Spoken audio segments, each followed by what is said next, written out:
Hoje vamos falar então de um tema super importante, porque muita gente pergunta sobre laqueadura tubária e a gente não tem nem como ficar respondendo a tantas perguntas que tem sobre laqueadura tubária.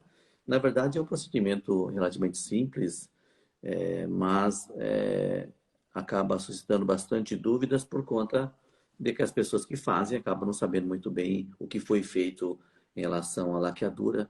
Então, é por causa disso que é importante a gente falar sobre isso, principalmente as pessoas que perguntam como é que ela vai poder engravidar de novo, porque ela se arrependeu, se faz fertilização in vitro, se faz a inversão da laqueadura propriamente dita, e onde fazer, tem a questão financeira envolvida, então tem várias coisas que precisam ser é, esclarecidas, né? Dentro desse aspecto, né, o Silvio, ele coordena o projeto Girassol, que foi uma iniciativa de vários anos atrás, uma associação que existe há vários anos, e que objetivava inicialmente é, tratar de casais jovens que estavam começando a vida, né? Dentre esses casais jovens, poderia ser que tivesse algum casal jovem, alguma mulher jovem que pudesse eventualmente doar óvulos para ajudar no programa de ovulação e que, na realidade, não é obrigatório, não era obrigatório, mas se você atende maior número de pacientes, você poderia ter maior número de pessoas que pudessem eventualmente doar, e a gente já abordou esse tópico aqui várias vezes, e ajudando aquela paciente com mais idade ou que não tivesse óvulo. Então, seria uma doação compartilhada, voluntária, que a gente já falou, a gente não precisa entrar nesses detalhes. Mas o que aconteceu com o passar dos anos foi que mais pacientes gostaram do projeto, né? E dessa forma, hoje atende-se pacientes até com mais idade, não somente pacientes jovens. E por conta disso, precisava de alguém para tomar conta disso e veio o Silvio, que tem uma experiência grande, apesar de ele não ter cabelo branco como eu, ele já atua bastante tempo em reprodução humana, já há 15 anos, e há 11 anos ele trabalhou lá na Faculdade de Medicina do ABC, como assistente, então ele ensinava alunos, ensinava residentes, médicos em especialização, justamente ensinando essa parte da fertilização in vitro, ensinando como faz a estimulação ovariana, captação e tudo mais. Aí, com essa experiência toda, agora ele coordena o projeto Girassol, que, como eu falo hoje, é um projeto Girassol que atende vários tipos de paciente, não é obrigatório de maneira nenhuma fazer a ovodoação, mas boa parte das pacientes acaba ajudando outros pacientes com mais idade. Esse aqui foi o objetivo inicial, mas é um projeto que tem o Silvio como coordenador, mas tem outros médicos que voluntariamente podem colaborar com isso. A gente pode receber encaminhamentos de vários outros colegas também. Colegas que queiram também integrar a equipe também é bem-vindo, desde que tenha capacidade para capacitação para isso. E se não tiver também, o Dr. Silvio acaba ajudando nessa empreitada de formação de médicos, que ele também tem essa veia de ensinar os colegas. Então, depois dessa introdução do Silvio, né, a primeira pergunta seria, já que é uma coisa super frequente, né, uma coisa que muitas mulheres acabam recorrendo, né, e o que é a laqueadura, como é feita a laqueadura, que acho que é a primeira pergunta, né, para depois a gente entender o restante das perguntas que eu vou questioná-lo. Pode falar, Silvio. Boa Bom, noite. oi, Jorge, boa noite. Primeiramente, gostaria de agradecer o convite por estar aqui na live, né? E gostaria de agradecer para a gente conversar desse tema tão importante e relevante. Muitas pacientes vêm no nosso consultório com essa dúvida mesmo. Doutor, eu quero engravidar, porém eu já fiz laqueadura. O que eu faço? Né? Que caminho que eu tenho? Né? A Sociedade Brasileira de Reprodução Assistida mostra um número bem interessante, bem importante. 4 em 10 pacientes com idade fértil já fizeram a laqueadura. E parte delas, principalmente aquelas pacientes que fizeram muito jovem, se arrependem e desejam engravidar. Né? Então, esse tema que a gente vai estar conversando agora. Né? Então, doutor Jorge, eu acho que antes de mais nada, como o doutor pediu, eu acho que a gente tem que explicar mais ou menos a anatomia, né? A anatomia do útero, aonde é realizado a laqueadura, como é realizado. Lembrar, né, que o útero, ele é um órgão oco, né, que desenvolve um nenenzinho aqui dentro, né, que ele tem em formato de pera e tem 3 orifícios. um orifício da parte inferior do útero, onde desce a menstruação, ou sobe o espermatozoide, e 2 orifícios na parte superior do útero, onde ele nasce ou implanta a tuba uterina. Né? A tuba uterina que é responsável por encontrar o espermatozoide, que sobe pela vagina, passa pelo colo do útero, sobe pelo útero e vai para as tubas uterinas, encontrando o óvulo que é solto pelo ovário. E a laqueadura justamente é realizado aqui, na tuba uterina. Né? Então, ou é realizado um corte, ou é amarrado a tuba uterina, ou às vezes é até retirado a tuba uterina inteira. Né? Normalmente, a técnica deve ser realizada aqui no terço médio da tuba uterina. Porém, existem situações onde a cirurgia, a laqueadura, é realizada aqui muito próximo ao corpo do útero, ou muito longe, na parte distal da tuba uterina. A chance, isso a gente vai discutir depois, mas a chance de reversão ou a recanalização tubária, ele é muito difícil ou impossível. Então, lembrar que a laqueadura, né, é um procedimento que vai impedir que o espermatozoide chegue na tuba uterina, né? Essa é a laqueadura. Então, é importante lembrar, dentro do que você falou, que é feito num local apropriado. Se feito em outro local, já não é tão bom. E também, às vezes, o colega, ele, em vez de cortar, ele arranca a tuba, né? Ele tira a parte da tuba, chama salpingectomia, essa Às vezes, retirada da tuba. às vezes o colega Então, tem tanto medo, né, de processo, de às vezes a paciente engravidar, que o colega já tira a tuba uterina, aí não tem jeito mesmo da gente reverter ou recanalizar, né, a então, tuba. então, daí é fácil entender, e uma das perguntas muito frequentes é se como é que dá para reverter. Na verdade, algumas nem é possível reverter, porque a tuba foi retirada, então não tem como reverter. Então, logicamente, vai depender de como é que foi feito a laqueadura para a gente dizer que pode ou não ser revertida. E como é que a gente dá para saber isso? Na realidade, doutor, antes de falar sobre essa situação, então quer dizer, se a gente fez a laqueadura, a gente tem 2 caminhos, né, para a gente ajudar o casal a engravidar. Né? Ou a gente tenta, como o senhor falou, a reversão, que é a recanalização da tuba uterina, né? Ou a gente faz o nenê de proveta, onde já coloca o nenêzinho pronto dentro da cavidade uterina. Então a gente tem 2 caminhos, a reversão da laqueadura ou o nenê de proveta.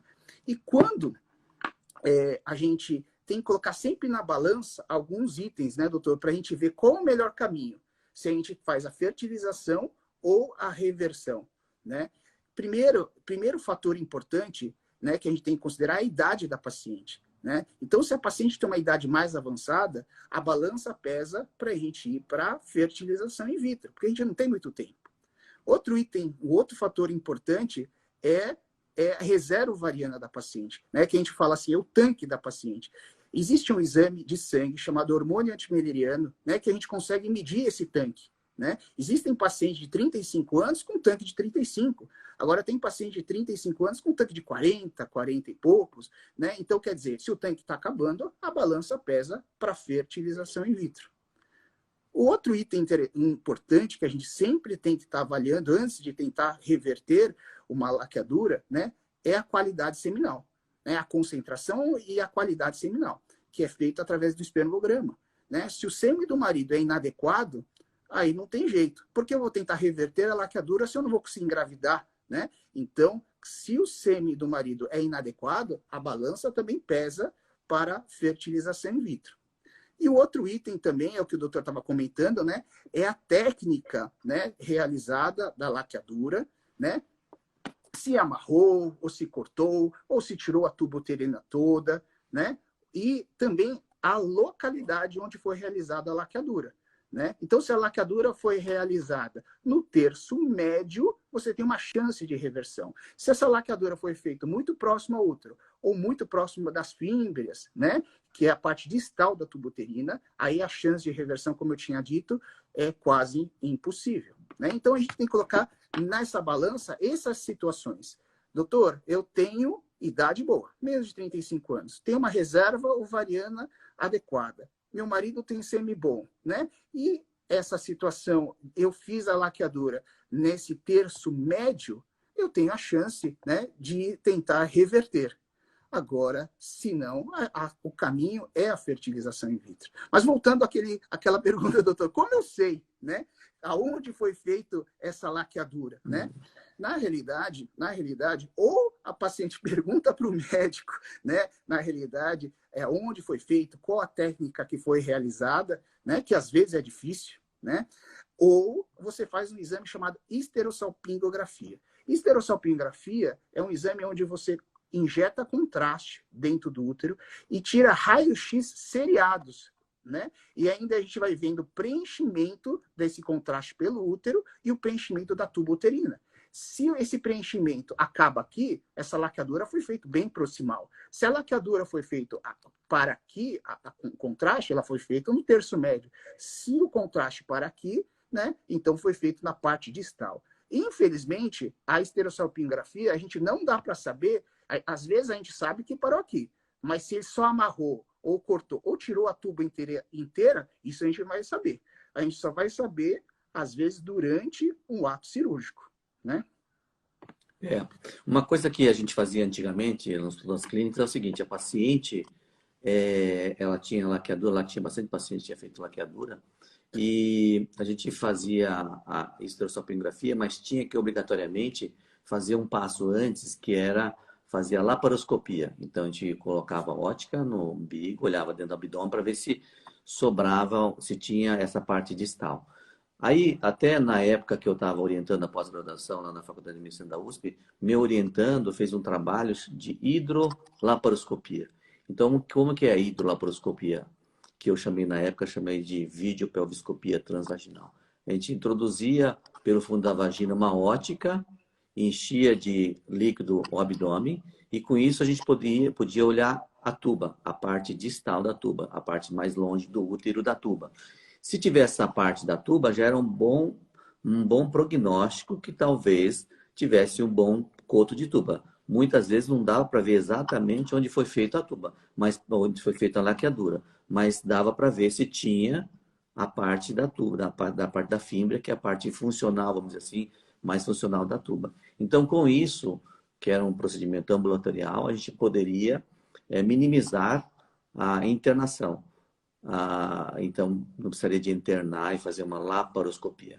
Mas é uma maneira de se fazer, mas é uma técnica que acabou não pegando tanto. Talvez porque hoje, ao invés de fazer a reversão, que a gente está discutindo isso, o que acaba se fazendo mais é a fertilização. Mas sobre isso que a gente vai acabar falando. Agora, Silvio, quem é que faz a reversão de laqueador? Que médico estaria capacitado? O que a pessoa precisa de saber para fazer a reversão de laqueadura?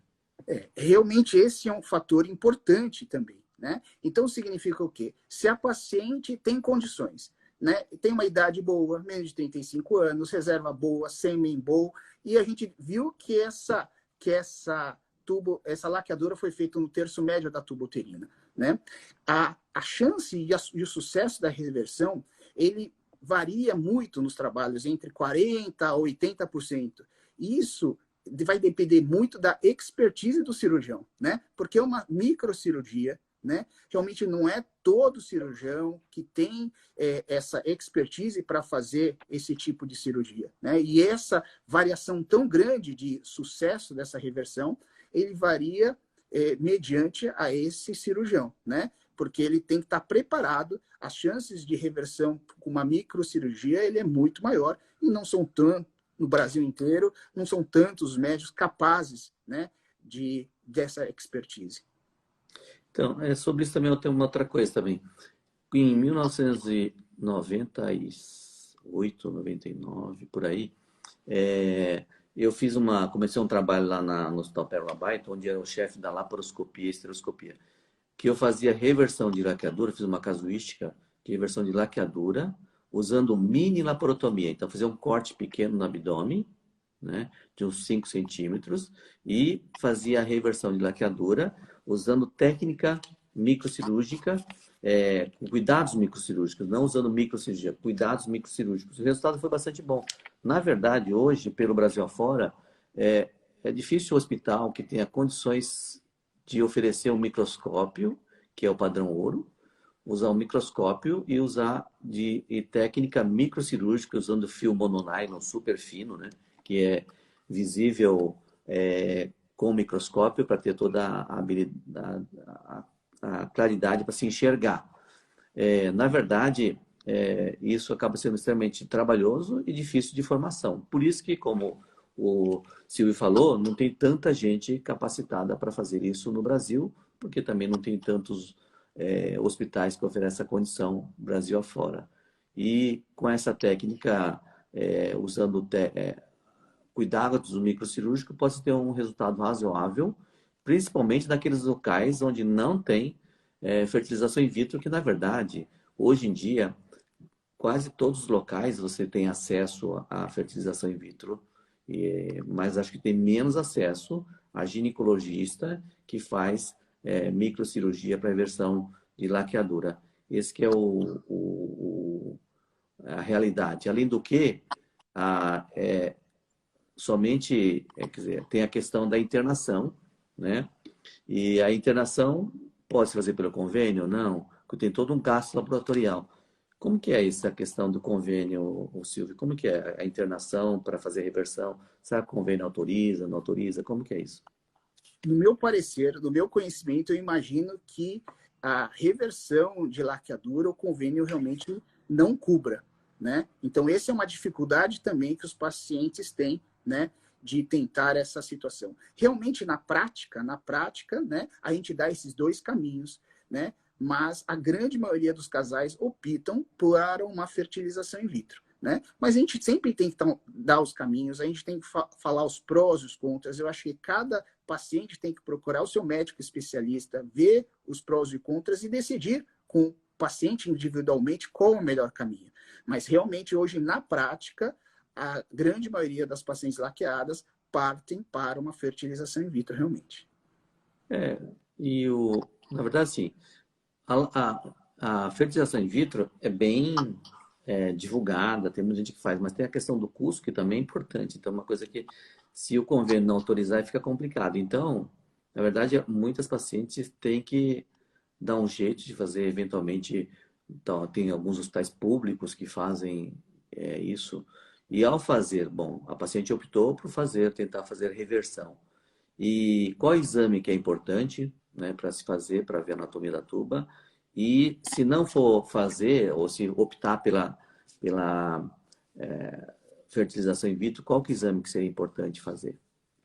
Bom, na realidade, se a paciente decidir, olha, eu tenho todos os pré-requisitos, né? E o meu desejo é realizar a reversão. Como a gente já havia dito, a gente precisa fazer aquele exame chamado histerosalpingografia, né? Que a gente vai ver se essa laqueadura, o local dessa laqueadura foi realizado no terço médio, então você é capaz de tentar essa reversão. Lembrando que a paciente tem que ter uma idade adequada, reserva ariana boa e sêmen adequado, né? Existe uma outra situação. Doutor, será que eu faz tanto tempo que eu fiz a laqueadura, será que aumenta a minha chance ou piora a minha chance de sucesso dessa reversão, né? Essa situação é um pouco controversa, né? Mas o que a gente fala? O tempo talvez não influencie muito, a não ser se a paciente tenha alguma patologia associada. Então, com a idade, às vezes a paciente pode ter o quê? Uma chance maior de endometriose, às vezes a paciente pode ter uma outra situação, como uma doença inflamatória pélvica, que às vezes você pode prejudicar esse sucesso dessa reversão de laqueadura. Agora, se eu partir para a fertilização in vitro, que realmente na prática é o que acontece. É primordial, devido à laqueadura, né?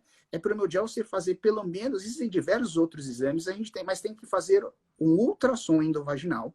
Por quê? Porque a paciente que faz a laqueadura, existe uma porcentagem de pacientes que desenvolvem uma patologia chamada hidrossalpinge. Até peguei um negocinho aqui do meu filho.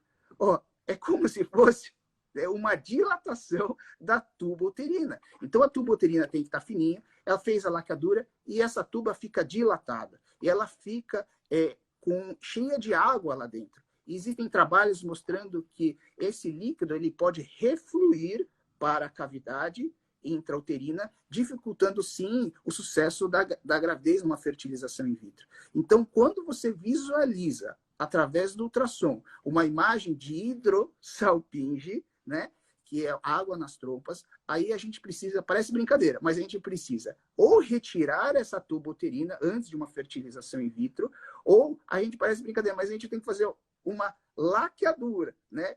Você fecha esse coto proximal, impedindo que esse líquido, talvez nocivo, reflua para o útero, diminuindo a sua chance de sucesso numa gravidez. Né? Então, eu acho que entre os diversos exames, o ultrassom também é algo importante, né?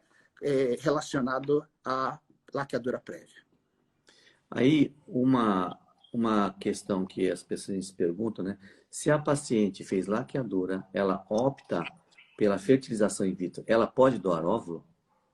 Sim, sim. Na realidade, existem algumas situações, né? Pacientes até 35 anos, né, que tenha exames sorológicos todos normais, exames infecciosos todos normais, né? Ela é capaz realmente de doar óvulos até 35 anos, sendo que ela não tenha sorologias positivas, né? Se tiver uma infecção, corrija essa infecção, ela pode sim doar óvulos. E ela recebe alguma coisa para doar óvulo? A legislação brasileira, né, ele impede remuneração financeira, né, para essas doadoras. Né? A legislação brasileira impede que a paciente ganhe dinheiro para doar óvulos. Né? Existem aqui, agora no Brasil, né, duas opções, né, de doação de óvulos. Antes, só tinha uma situação chamada doação compartilhada, onde a paciente doadora ela doava parte dos óvulos e a receptora, que não tinha mais óvulos, né, ela ajudava com uma parcela do tratamento. Então, a gente chamava de doação compartilhada. Há poucos anos atrás, aí agora não, agora existem a doação, que a gente fala doação por doação. A paciente já tem seus filhos, ou não tem filhos, e ela quer doar, né? Mas lembrar que não pode ter fins lucrativos. Né? Então, a mesma aquela paciente que não queira, por exemplo, tentar engravidar, mas queira doar, por livre e espontânea vontade, sem remuneração, até 35 anos, a paciente pode sim doar. Então, você falou 35 anos. Por que 35 anos, Silvio? 35 anos é uma idade que, a partir dessa idade, a chance de alterações cromossômicas no óvulo, ele vai crescendo de ano a ano, né? Então, abaixo de 35 anos, tanto a fertilidade como a chance de ter um nenenzinho mal formado, de acordo com esse óvulo abaixo de 35 anos, são menores. Então, existe essa nota de corte, né? Até 35 anos. Isso é uma coisa muito rigorosa, né? Que bateu 36 anos, já não pode mesmo. Uma coisa que o Silvio falou aí, as leis, na verdade, não é bem lei, são recomendações do Conselho Federal de Medicina, porque o médico não vai ser preso se fizer esse procedimento, né? Então, na verdade, é uma recomendação que não se pode fazer essas doação se não for compartilhado, se não for voluntário, porque senão ele é penalizado pelo Conselho Federal de Medicina. E então por isso que a gente acaba realmente tem que seguir. Sabia que as normas brasileiras são uma das melhores do mundo, né, em termos de atualização. No Brasil, cada 2 anos atualmente tem sido refeitas as normas para adequar à realidade. Na verdade, em 1992 teve a primeira norma do Conselho, inclusive naquela época eu participei, há muitos anos atrás, né? E agora, depois ficou até 2013, aí em 2013 teve uma correção, aí em 2015 teve outra, e 2017 teve a última, e parece que está para sair uma derradeira agora que vai falar mais sobre essas questões todas. Agora, deixa eu falar uma coisa, Silvia. Dentro do que uma paciente perguntou aí, Luciane, que a gente está chegando no final, vamos falar algumas coisas. A Luciane, ela falou que tem 24 anos e fez a laqueadura, quer dizer, aos 24 anos ela fez laqueadura e agora está com 41 anos e o que seria para ela? Seria uma fertilização in vitro? Seria o quê? Na verdade, só relembrando, A mulher que geralmente faz laqueadura, ela faz nessa fase mais ou menos, ou por volta dos 25, 26 anos de idade. E depois, geralmente ela volta para tentar fazer a reversão ou a fertilização aos 34. Essa é a história natural da mulher que faz reversão de laqueadura. Uma das perguntas aqui é que não dá para a gente responder todas. Eu falei, por que tantas mulheres jovens fazem laqueadura? Na realidade, é porque ela teve os filhos que quis ter, ou às vezes nem quis ter, mas teve os filhos, né? Porque eram muito férteis, né? E depois ela viu o tanto de vida que ela ainda tem, vai ficar tomando pílula, vai ficar usando DIU. Então, às vezes, ela, de maneira desesperada, opta, né, por fazer a laqueadura. Depois, aos 30 e tantos anos, ela muda de marido, geralmente dessa forma, e o novo marido, infelizmente, não tem filhos e ele quer ter um filho. E a mulher, o desejo de ajudar o homem, realizar o sonho do homem, aí acaba querendo, acaba fazendo o tratamento para engravidar, para dar esse filho para o homem. Essa é a história natural, né, Silvia? Assim que ocorre. É dessa forma, né, que você observa. A grande maioria das pacientes, quando realizam muito precocemente, né? E às vezes, por algum motivo, casam de novo, trocam de marido, né? Ficam viúvas e às vezes têm o desejo de ter filhos, né? E a grande maioria das vezes, esse novo parceiro não tem filhos, né? Nesse caso, essa paciente, não, ela tem 41 anos, 41 anos agora. 41 anos agora. 41 anos. Na realidade, esse é um dos fatores que a gente comentou. O primeiro fator é a idade materna. Né? Não tem dúvida que, se a paciente tiver condições, devido aos 41 anos, a balança pesa para uma fertilização in vitro. Né? Ela pode também realizar aquela situação da reserva ovariana, aquele exame de reserva ovariana também. Né? A gente tem que estar avaliando o espermograma, a qualidade seminal. Mas não tem dúvida, se a paciente tiver condições, com 41 anos, a balança pesa para uma fertilização in vitro.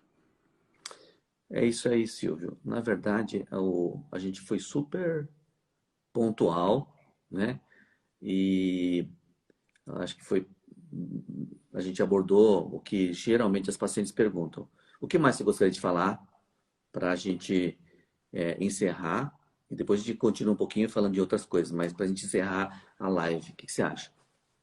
Não, na realidade, eu queria agradecer a todos que entraram na live, que está até agora na live. Eu gostaria de falar aquelas pacientes, né, que estão com uma certa dificuldade de gravidez, né, que estão tentando, não demore muito para procurar um especialista, né? Por quê? Porque o fator idade é o fator mais importante, né, para um sucesso ou não de uma gravidez, né? Então, não adie muito, procure, converse com seu médico, procure um especialista, não adie muito esta situação, né? E também, se a gente vai finalizar, eu queria finalizar falando algumas coisas, né?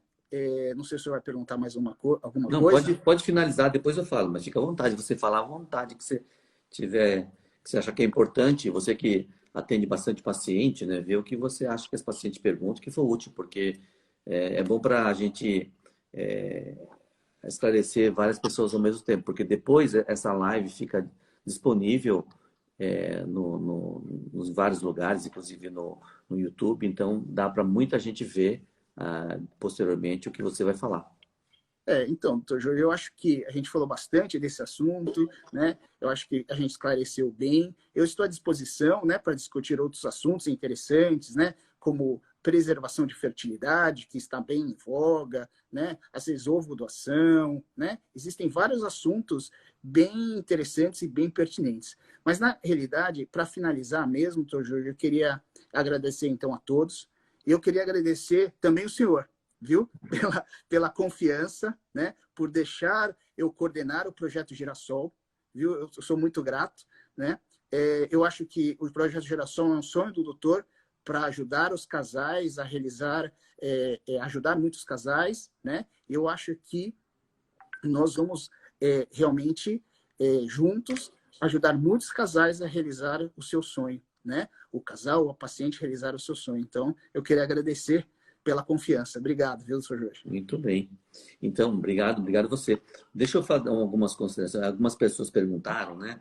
Aí, para falar um pouco mais de SEMI, né? Na verdade, semana que vem, a gente vai convidar vai contar urologistas que poderá falar sobre SEMI. Aí falar assim de gravidez aos 45 anos também. A gente vai abordar esse tema, porque é uma coisa muito recorrente em mulheres com mais idade que querem ter filhos, que na verdade é a realidade atual é essa, né? Isso que a gente vai abordar. E aí muita gente também pergunta a questão de custo, né? O custo, na verdade, a gente não pode falar de público a questão financeira, né? O que a gente pode falar, sim, que no Brasil existem vários programas que têm um baixo custo e também tem as instituições públicas excelentes, né? Tem o Hospital Pérola Baito, que é referência no tratamento de mulheres inférteis, né? Que faz um trabalho super bem feito. Começou com o professor José Estevam Penotti, o Pérola Baito, e continua até hoje. Talvez o serviço público que tenha a maior reputação no meio reprodutivo e que trata com bastante profissionalismo as pacientes que querem engravidar de modo gratuito. Logicamente que aí tem uma fila que às vezes acaba sendo muito, até sinceramente é prejudicial, porque se a paciente fica esperando, a coisa não acontece, fica ruim, né? Agora, fora isso, tem vários outros serviços pelo Brasil afora, que mesmo São Paulo tem vários centros de reprodução humana que tem essa pegada mais, vamos dizer, social. Não dá para ser totalmente gratuito, porque todo mundo sabe que é um procedimento caro. Tudo que é usado no laboratório, praticamente, é importado. Os medicamentos são caros, mas também a gente nem falou disso, né? Mas tem modos de fazer a estimulação ovariana com preço mais em conta. Na realidade, eu queria finalizar dessa forma e falar assim: quem ainda deseja ter um filho, hoje é bem diferente de 20, 30 anos atrás, quando a gente começou. Hoje é muito mais fácil. Pelo número de médicos que tem pelo Brasil afora que conseguem fazer um excelente trabalho e com a melhoria das condições financeiras do Brasil, tenho certeza que será possível as mulheres conseguirem. Pena que agora a gente está passando por essa crise terrível, né? Essa pandemia, que a gente agora está atendendo somente casos especiais, né? E não está podendo fazer transferência, mas a gente está podendo sim fazer as consultas online pela telemedicina e também pedir alguns exames, mas realmente deu uma diminuída de maneira geral na realização de procedimentos de alta complexidade, que é uma pena para muitas mulheres que sonham ter o filho e que acham que alguns meses pode ser danoso para ela, né? Então, fui até prolonguei demais nessas considerações finais, mas que o Silvio falou, todo mundo acho que endossa, né? Quem quer ter um filho é bom procurar o quanto antes, porque quanto mais passa o tempo, né? Pior é passando o tempo em termos de idade, não 1, 2 meses, mas a idade ela é preponderante no sucesso, inclusive em determinar se é laqueadura ou fertilização, né? Então é mais ou menos dentro disso que a gente gostaria de encerrar, Silvio. Obrigado pelas explicações, obrigado por vocês estarem aqui. Foi uma das lives que teve bastante audiência, né? E depois, conforme eu falei, depois quando a gente bota isso aí onde dá para colocar, acaba muita gente se beneficiando com as informações, que é o objetivo desse nosso trabalho, a gente convidar pessoas de confiança, como é o caso do Silvio, que vai falar o que é realmente o que tem de mais moderno na luz da medicina. Obrigado, Silvio. Obrigado, doutor Jorge. Obrigado. Tchau, tchau.